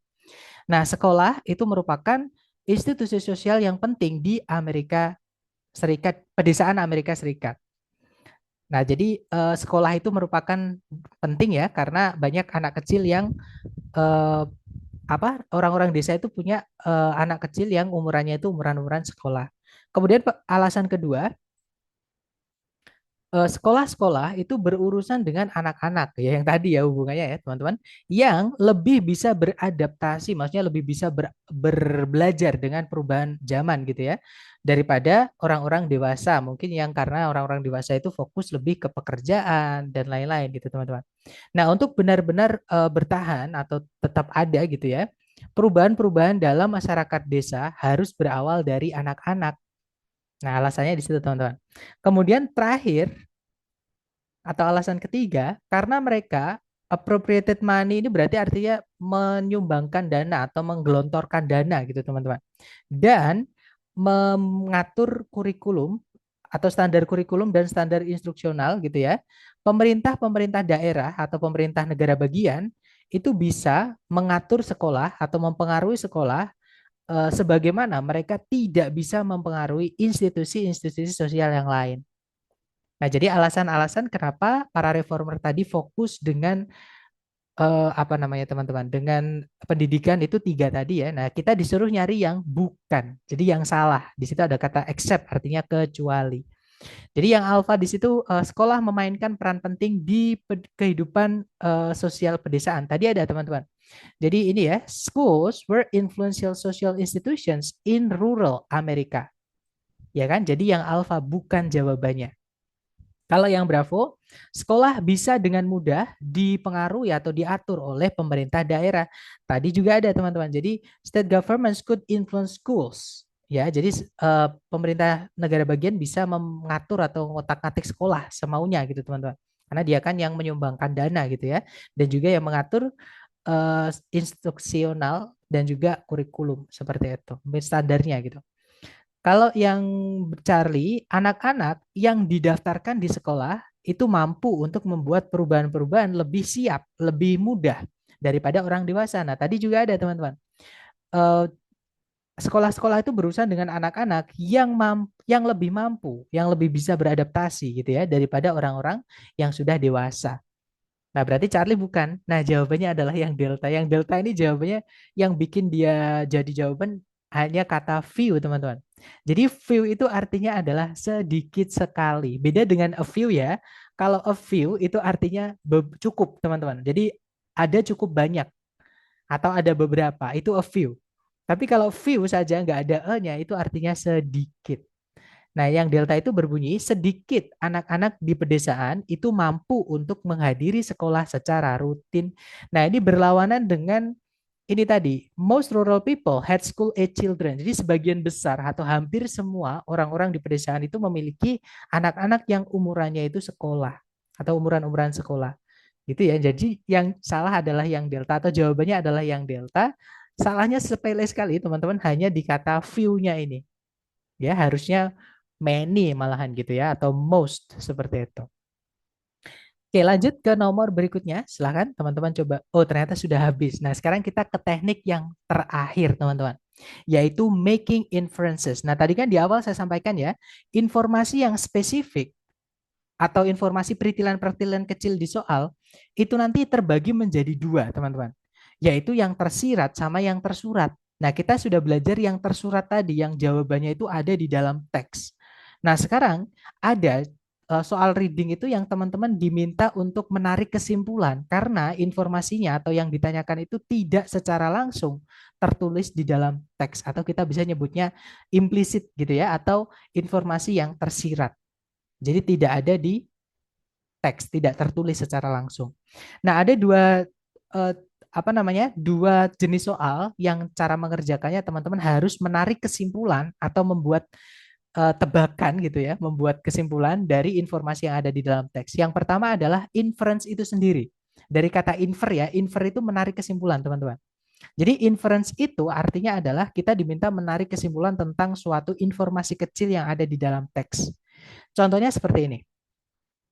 Yang manakah di antara berikut ini yang mungkin, nah biasanya ada kata probably atau most likely gitu ya teman-teman, karena si penulis aja bilang probably.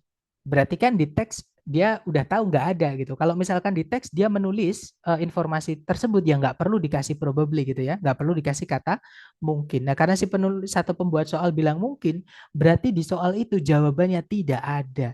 Jadi kalau teman-teman cari Mahalo, Mahi-Mahi, Meklea, sama Moana di dalam teks tidak akan ketemu, teman-teman. Gitu ya. Jadi, which of the following is probably not a Hawaiian word? Yang manakah di antara ABCD berikut ini yang mungkin bukanlah sebuah kata dalam bahasa Hawaii?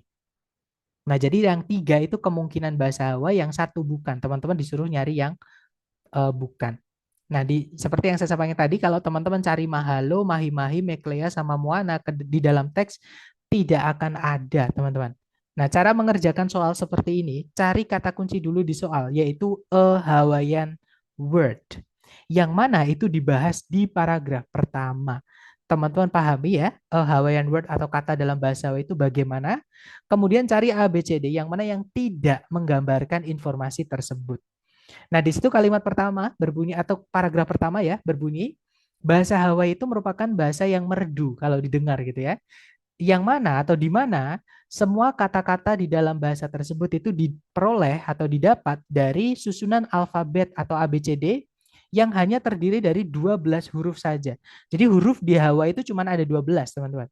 Yaitu 5 huruf vokal yaitu A, I, U, E, O dan juga 7 huruf konsonan yaitu H, K, L, M, N, P sama W. Jadi R nggak ada, S nggak ada dalam bahasa Hawaii, Y juga nggak ada teman-teman. Z itu juga nggak ada gitu ya. Kemudian setiap suku kata dalam bahasa Hawaii itu berakhiran dengan huruf vokal. Nah, jadi setiap suku kata harus berakhiran vokal A, I, U, E, O, teman-teman. Dan dua huruf konsonan tidak pernah muncul berbarengan, nggak boleh gandeng maksudnya. Gitu ya. Nah, dari informasi ini kita bisa cek A, B, C, D. Yang mana yang tidak mengikuti aturan ini berarti jawabannya. Yang pertama ada mahalo. Mahalo itu ada 3 suku kata ya, teman-teman. Yaitu kata ma, kemudian ha, kemudian lo. Nah, di sini ada 3 suku kata. Aturan di dalam bahasa Hawaii tadi, setiap suku kata dalam bahasa Hawaii itu harus berakhiran dengan huruf vokal. Nah, itu kan akhirannya A, O, teman-teman. Berarti mengikuti aturan pertama ya. Aturan kedua, 2 konsonan nggak boleh gandeng, nggak boleh jadi satu, teman-teman. Harus dipisah gitu ya. Nah, di situ konsonannya adalah M, H, sama L. Yang mana dia dipisah ya, atau dijembatani gitu. Atau dibatasi oleh huruf vokal. Nah, berarti yang alfa ini mengikuti aturan bahasa Hawaii. Berarti bukan dia jawabannya. Karena kita disuruh nyari yang bukan kata dalam bahasa Hawaii seperti itu. Kalau yang Bravo, mahi-mahi, itu ada 4 suku kata, teman-teman. Ma, hi, ma, sama hi. Setiap suku kata berakhiran dengan vokal a, i, ya. Kemudian huruf konsonannya yaitu huruf M sama H-nya itu kan nggak gandeng ya teman-teman, dipisah sama sama huruf vokal maksud saya.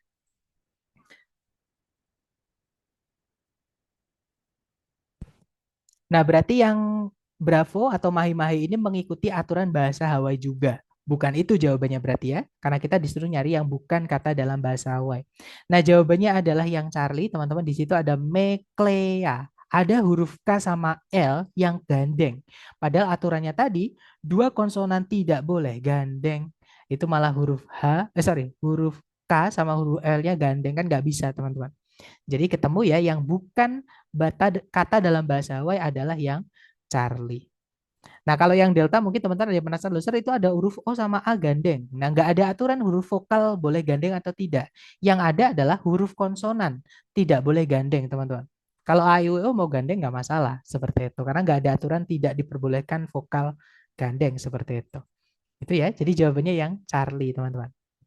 Nah, itu adalah inference. Kemudian jenis soal terakhir yang cara mengerjakannya making inference adalah soal transition. Transisi itu teman-teman disuruh nebak paragraf sebelumnya teks. Jadi misalnya teks ini ya teman-teman, kalau sebelumnya itu dimasukkan satu paragraf, paragraf ini membahas tentang apa? Atau misalnya setelahnya teks ini kalau misalkan dimasukkan paragraf, teks ini membahas tentang apa? Gitu ya, teman-teman. Nah, itulah jenis soal transisi ini. Nah, sebenarnya transisi sendiri itu maksudnya adalah jembatan. Jadi penghubung antar dua topik. Jadi misalnya nih, topik paragraf satu sama topik paragraf kedua, itu walaupun ada perbedaan, tidak boleh tiba-tiba berubah. Jadi harus ada yang menjembatani, harus ada perubahan yang smooth gitu teman-teman. Atau kita biasanya kalau di dalam bahasa itu nyebutnya koheren sama kohesi. Ya, jadi kesatuan dan keutuhan. Jadi ketika dibaca itu enak, smooth gitu teman-teman. Nyambung gitu. Nggak mungkin kita tiba, misalkan ngomongin Wawan adalah teman baik saya. Nah, saya tadi menaruh remote di mana ya? Saya lupa. Kan nggak nyambung teman-teman gitu ya. Jadi harus nyambung, harus ada sambungan seperti itu. Nah, yang menyambungkan dua paragraf, antar dua paragraf itu namanya transisi.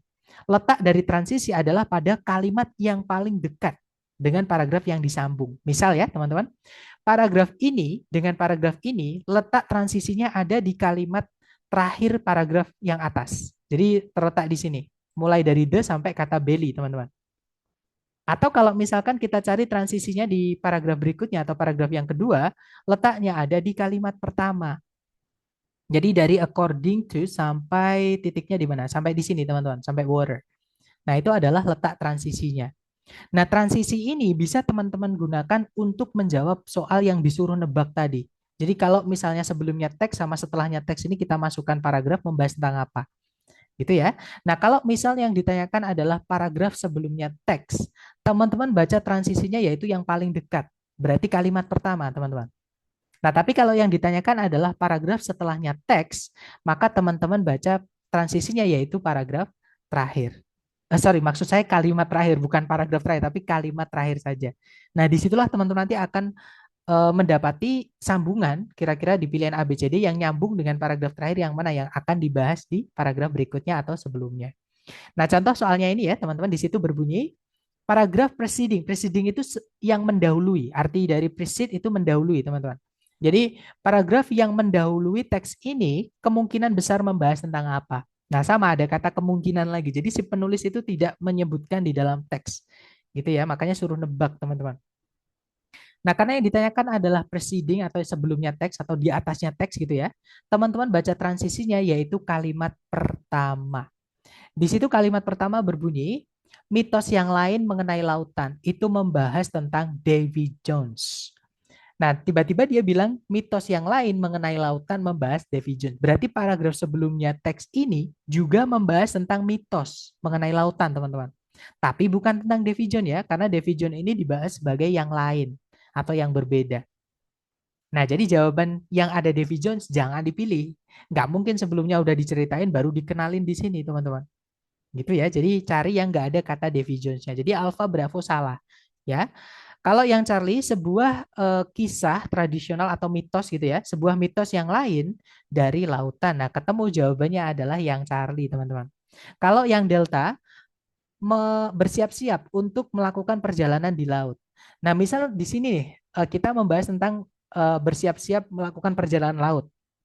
Ya, misalnya apa saja yang harus disiapkan, kemudian latihan apa aja gitu ya, kemudian apa aja yang harus dibawa, terus masalah apa yang mungkin terjadi, bagaimana penyelesaiannya, misalnya seperti itu.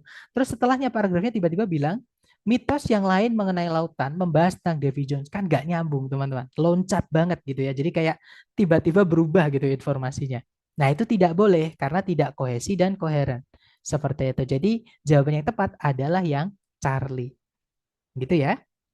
Nah, sekarang kita ke contoh soal buat teman-teman. Di sini ada satu soal, silahkan dicoba dulu. 1 menit dimulai dari sekarang. Silahkan teman-teman.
Oke, waktunya habis teman-teman. Dan saya lihat ada jawaban Bravo, Bravo. Sepertinya semua menjawab Bravo. Mari kita cek bersama ya. Di situ soalnya berbunyi, paragraf yang mendahului teks ini kemungkinan besar membahas apa. Nah, karena yang ditanyakan adalah yang mendahului atau sebelumnya teks ini kalau dimasukkan paragraf itu membahas tentang apa? Baca yang paling dekat, yaitu kalimat pertama. Kalimat pertama berbunyi, meskipun elang gundul merupakan salah satu simbol kebangsaan Amerika Serikat, elang gundul itu bukanlah satu-satunya. Maksudnya ada yang lain selain elang gundul yang dibahas di paragraf ini. Nah, berarti karena tiba-tiba ngomong ada yang lain selain elang gundul sebagai simbol Amerika Serikat, berarti paragraf sebelumnya itu ngomongin tentang elang gundul sebagai simbol Amerika Serikat. Ya, kemudian paragraf kedua itu ngomongin simbol yang lain yang berbeda yaitu Uncle Sam atau Paman Sam, teman-teman. Seperti itu. Jadi jawaban yang benar adalah yang bravo, betul sekali. The bald eagle which symbolizes the United States. Jadi elang gundul yang menjadi simbol Amerika Serikat. Seperti itu. Good job, guys. Lanjut ke soal berikutnya. Silahkan dicoba dulu. 1 menit dimulai dari sekarang. Silahkan teman-teman.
Oke, waktunya habis. Silahkan jawaban teman-teman dikirim di chat, kemudian kita bahas bersama ya.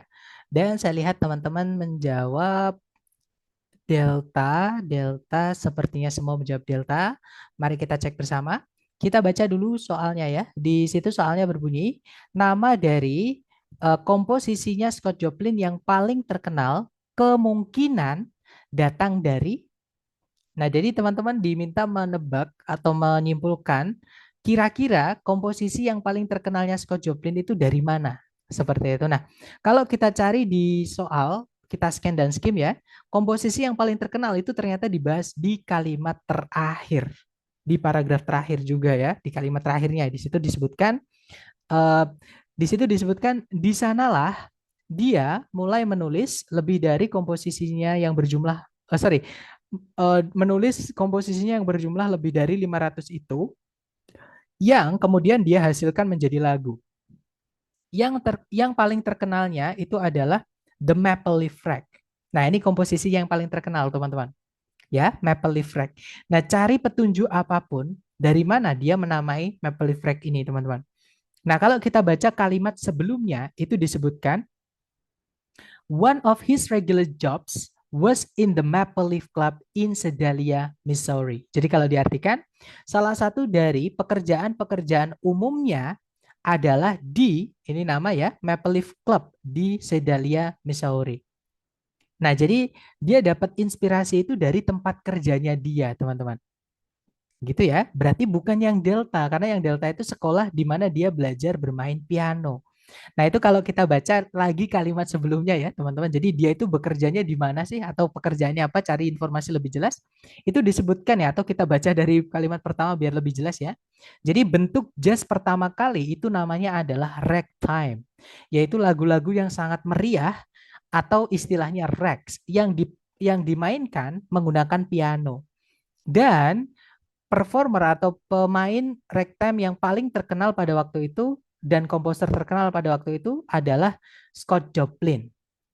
Nah, yang terlahir di tahun 1868 ke keluarga budak karena zaman dulu memang masih zaman-zaman perbudakan ya, teman-teman di Amerika Serikat. Nah, Scott Joplin itu mengumpulkan rezeki atau mencari rezeki gitu ya, atau mencari nafkah dari umur yang sangat awal, sangat kecil dengan cara memainkan piano di bars. Bars itu tempat minum-minum gitu teman-teman. Jadi kayak diskotik-diskotik lah gitu. Jadi tempat-tempat minum-minum di sepanjang sungai Mississippi. Nah, salah satu pekerjaan rutinnya itu berada di bar yang namanya adalah Maple Leaf Club di Sedalia, Missouri. Nah, pekerjaannya dia tadi apa? Dia memainkan musik, teman-teman. Atau dia perform tadi.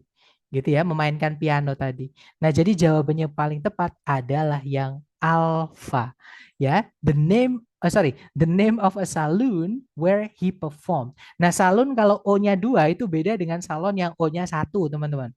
Kalau saloon yang O-nya 2 itu artinya sama dengan bar, yaitu tempat minum-minum seperti itu.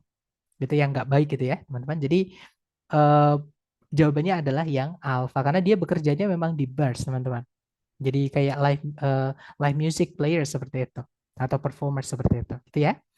Lanjut ke nomor berikutnya, silahkan dicoba dulu. Waktunya 1 menit dimulai dari sekarang. Silahkan teman-teman.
Oke, waktunya habis. Silahkan jawaban teman-teman dikirim di chat ya. Dan saya lihat ada jawaban Charlie, ada juga jawaban Bravo. Kita cek bersama.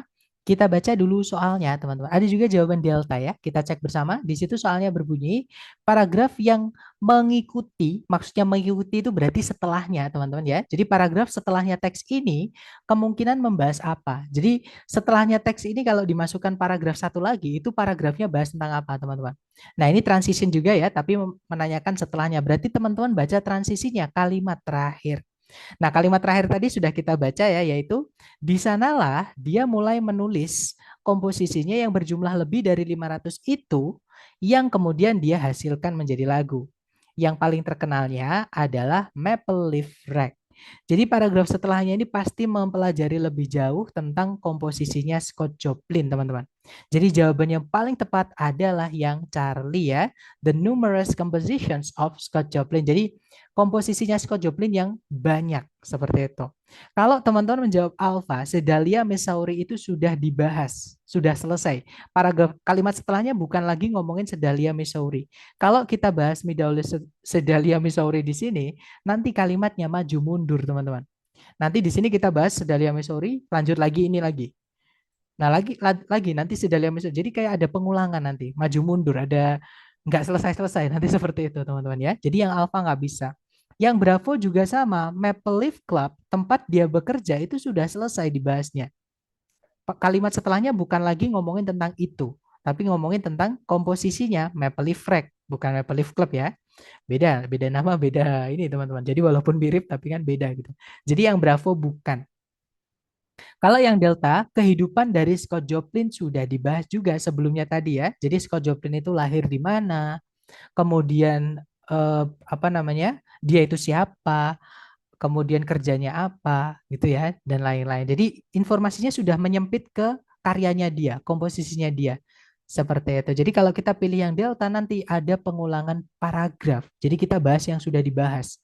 Seperti itu. Ya, jadi pemborosan lah. Kalau di struktur dulu kita bilangnya pemborosan, teman-teman. Jadi jawabannya yang Charlie ya. Komposisinya yang banyak dari Scott Joplin. Jadi selain Maple Leaf Red, selain yang paling terkenal ini, teman-teman. Seperti itu. Nah, itu tadi adalah materi tentang reading ya yang kita rangkap menjadi satu pertemuan. Makanya mungkin teman-teman ada yang bertanya kok lama banget gitu ya, teman-teman sampai jam 5. Nah, mungkin ada yang pengen teman-teman tanyakan dulu, boleh di-unmute tentang materi hari ini ya sebelum saya menjelaskan informasi-informasi lanjutan tentang program kita. Seperti itu. Atau saya mau spill-spill sedikit tentang sesuatu, teman-teman.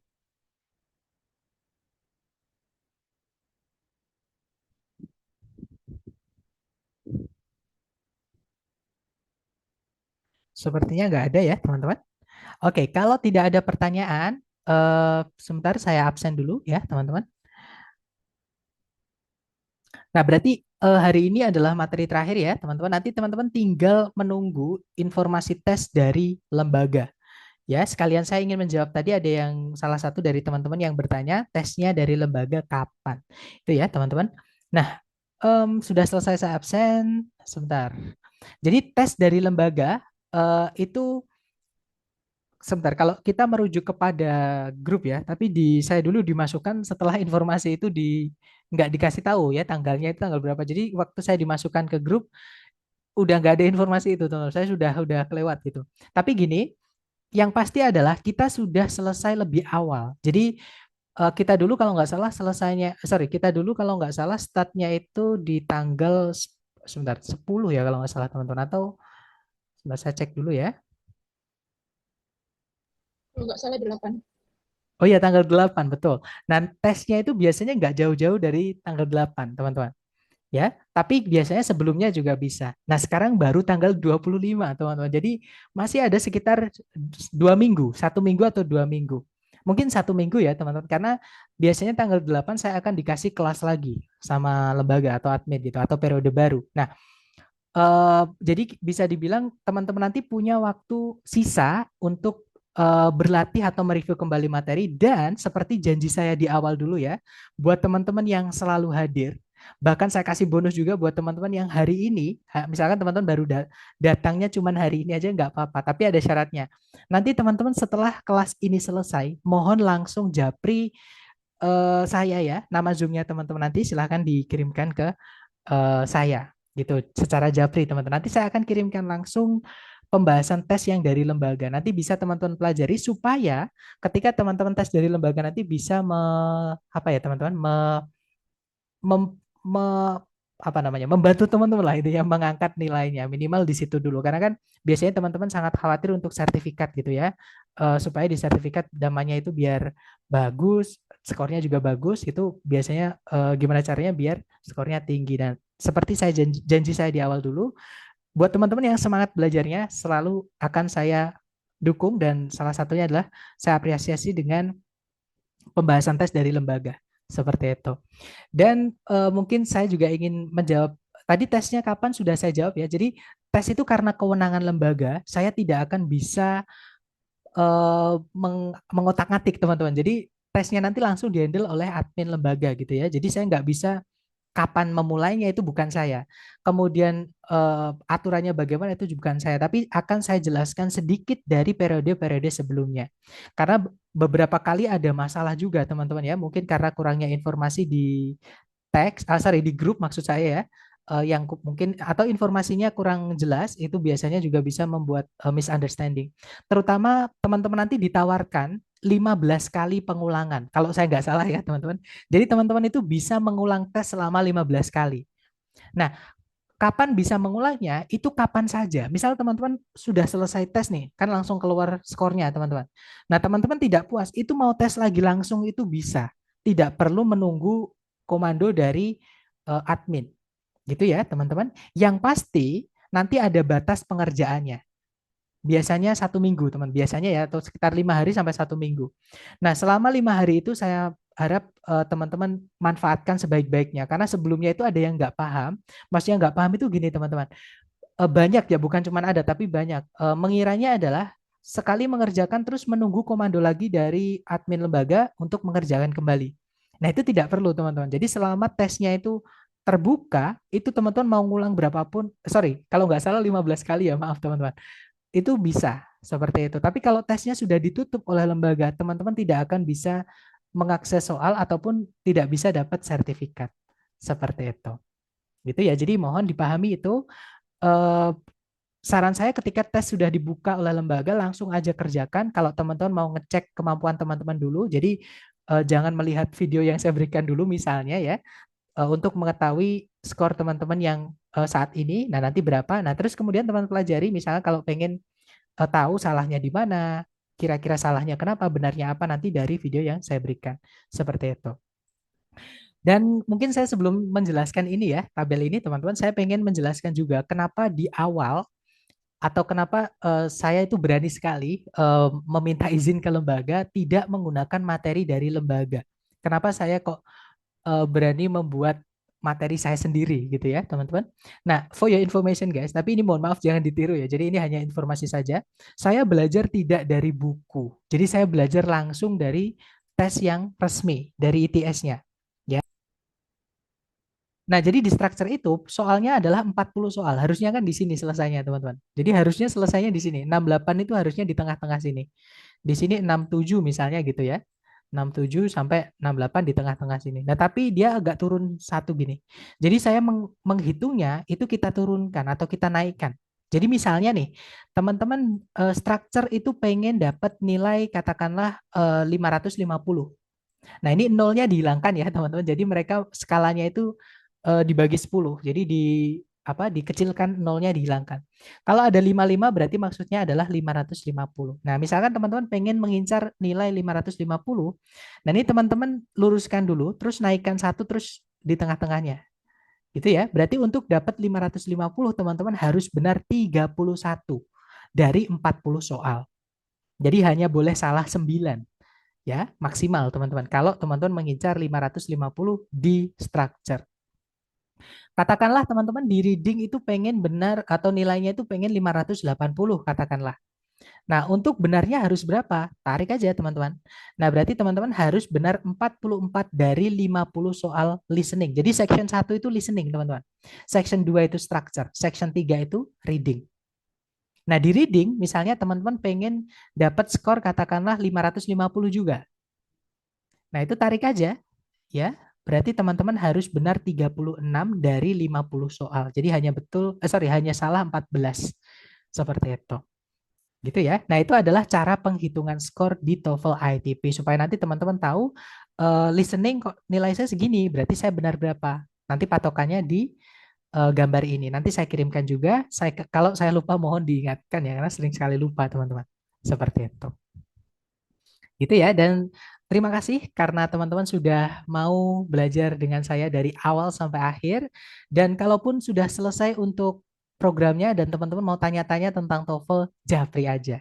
Ya, saya akan selalu senang untuk menjawab pertanyaan teman-teman. Seperti itu. Nah, sekian ya teman-teman. Sekali lagi terima kasih atas partisipasi selama ini 1 bulan dan saya mohon maaf jika ada kata-kata atau perilaku yang mungkin kurang berkenan eh, di hati teman-teman ya. Jadi saya mohon maaf dan sekali lagi semoga bermanfaat yang kita pelajari. See you next time when I see you guys. Setelah saya say, Assalamualaikum warahmatullahi wabarakatuh and see you next time.